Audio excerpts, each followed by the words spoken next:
فرمائی. سبحان اللہ.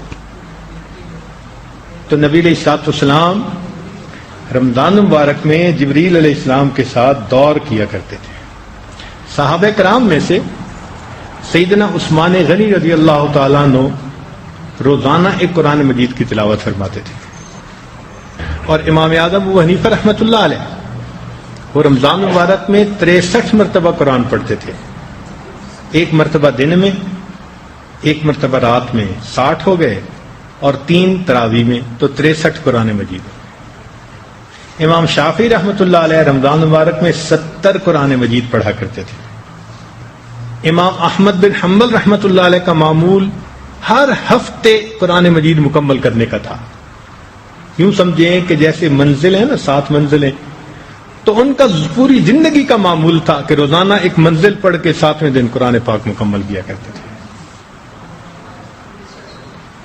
قتادہ رحمۃ اللہ علیہ ان کے ہاں بھی پورا سال ہر ہفتے قرآن مجید مکمل ہوتا تھا. جب رمضان آ جاتا تھا تو 3 دن کے بعد مکمل کرتے تھے، اور جب آخری عشر آتا تھا پھر ہر روز ایک قرآن مجید پڑھا کرتے تھے. امام زہری رحمۃ اللہ علیہ فرمایا کرتے تھے کہ رمضان ہوا تلاوت القرآن و اطعام الطعام، کہ رمضان کا مہینہ قرآن کی تلاوت کا اور لوگوں کو کھانا کھلانے کا مہینہ. امام مالک رحمۃ اللہ علیہ پورا سال حدیث کا درس دیتے تھے. جب رمضان مبارک کا مہینہ آ جاتا تو پھر اس کو موقوف کرتے تھے اور فرماتے تھے کہ ھذا شہر القرآن، یہ قرآن کی تلاوت کا مہینہ ہے. پورے رمضان میں قرآن کی تلاوت پر زور دیا کرتے تھے. تو ائمہ بھی تلاوت قرآن مجید کا بہت اہتمام فرماتے تھے.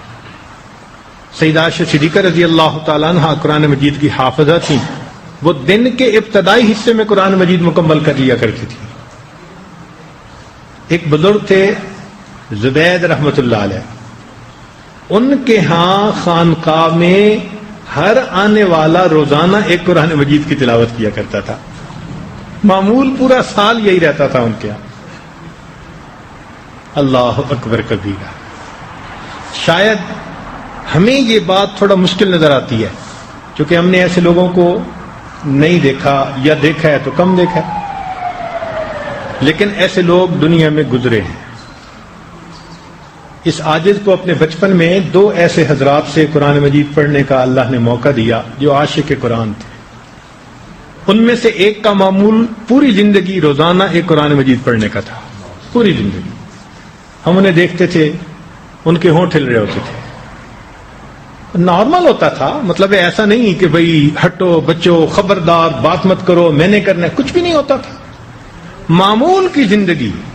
آنے والا بات کرتا تھا تو تلاوت موقوف کر کے جواب بھی دیتے تھے. جب وہ چلا جاتا تھا پھر بات شروع، پھر اپنی تلاوت کرتے تھے.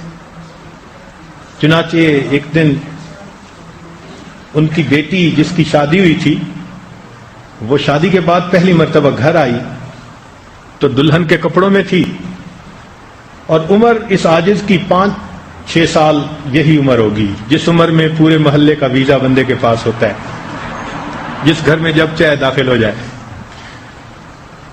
تو ہم چھوٹے تھے، چھوٹا قاعدہ پڑھتے تھے شاید وہاں، تو وہیں گھر پہ تھے.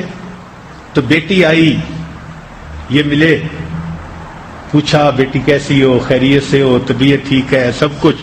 اور 1 منٹ کے بعد اب وہ بھی بیٹھی ہے، یہ بھی بیٹھے، انہوں نے پھر پڑھنا شروع کر دیا. وہ تھوڑی دیر کے بعد کہنے لگی ابو میں اتنی دور سے آپ کو ملنے آئی ہیں، میرے ساتھ باتیں کریں.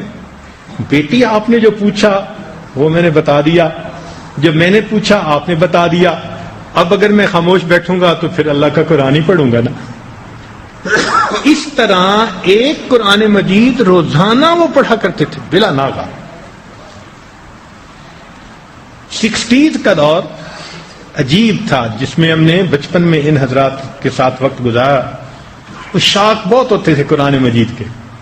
چنانچہ ایک مرتبہ رمضان کی ایک رات تھی، ایک نوجوان حافظ وہ آ گئے اور کہنے لگے کہ بھئی میں 2 رکعت پڑھاؤں گا.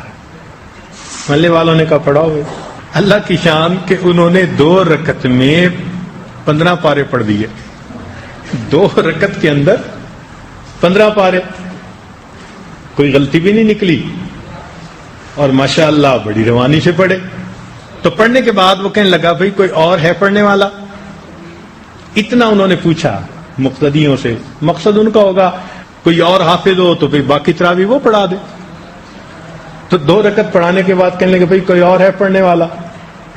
تو یہ ہمارے استاد صاحب پیچھے کھڑے تھے, کہنے لگے ہاں میں پڑھاتا. یہ کھڑے ہو گئے, انہوں نے 2 رکعت شروع کی. جو 15 پارے اس نے پڑھے تھے وہ بھی پڑھے, اور جو 15 پارے باقی رہ گئے وہ بھی پڑھے, اور سلام پھیر کر کھڑے ہوئے اور کہنے لگے ایسے نہیں کہتے, کوئی اور بھی پڑھنے والا ہو سکتا ہے.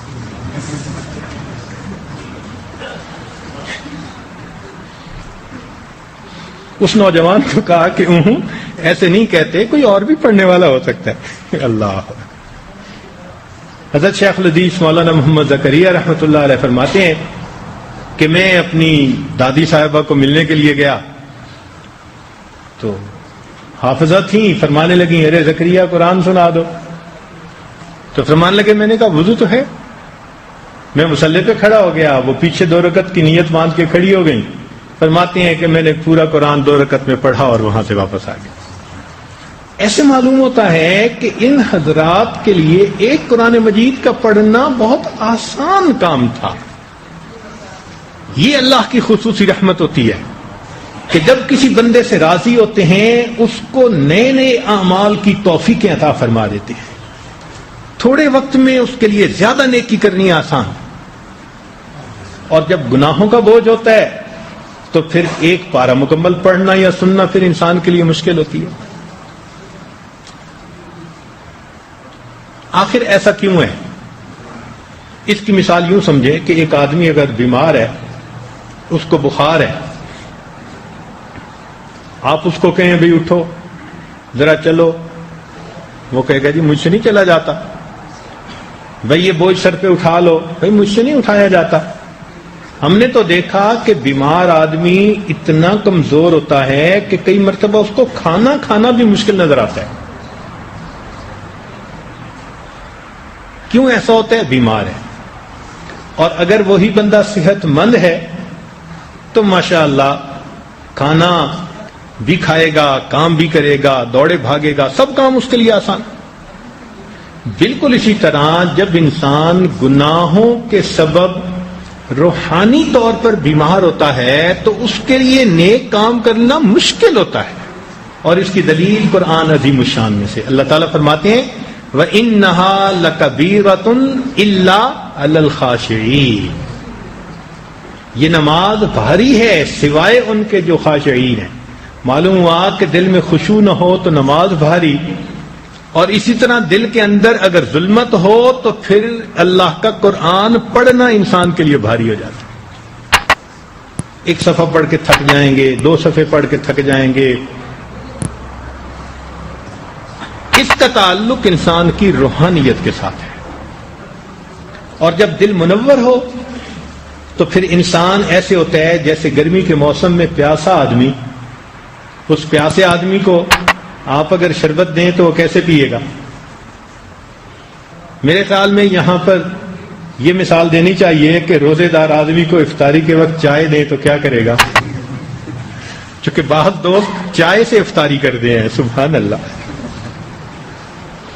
اور پھر کیسے ایک ایک گھونٹ پہ مزہ آتا ہے. قرآن پڑھنے والوں کو قرآن مجید کے ایک ایک لفظ کے پڑھنے پہ یوں مزہ آ رہا ہوتا ہے, وہ